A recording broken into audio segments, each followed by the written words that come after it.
चुनाव आयोग पर पहली बार उंगली नहीं उठ रही है, कई बार उंगली उठी है और विशेषकर उत्तर प्रदेश के चुनाव को लेकर के कई बार समाजवादी पार्टी ने अपनी बात रखी है।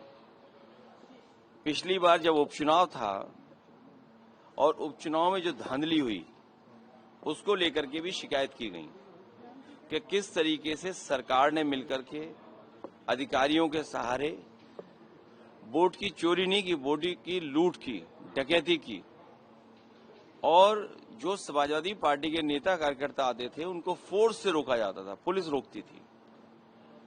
बूथ के अंदर प्राइवेट ड्रेस में पुलिस वोट डाल रही थी। अधिकारी जात के आधार पर पोस्टिंग पाए थे और उन्हें निर्देश थे कि भारतीय जनता पार्टी को किसी भी परिस्थितियों में आपको जिताना है। हमारे पास बगल में अवधेश प्रसाद जी खड़े हैं, सांसद हैं अयोध्या के। इनकी खुद की विधानसभा में चुनाव चल रहा था।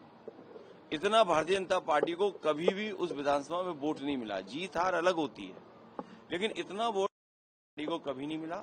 लेकिन बेईमानी कर करके बड़े पैमाने पे हर बूथ पर जात के आधार पर अधिकारी लगा करके, जात के आधार पर पोस्टिंग दिलवा करके वोट की लूट की गई थी।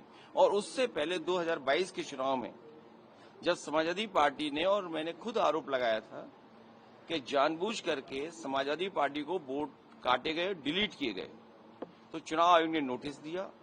नोटिस के जवाब में मैंने 18,000 ऐसे वोट जो डिलीट कर दिए गए थे, 2019 में उन्होंने वोट डाला था, 2022 में डिलीटेड हो गए थे, और जबकि वो वहां मौजूद थे।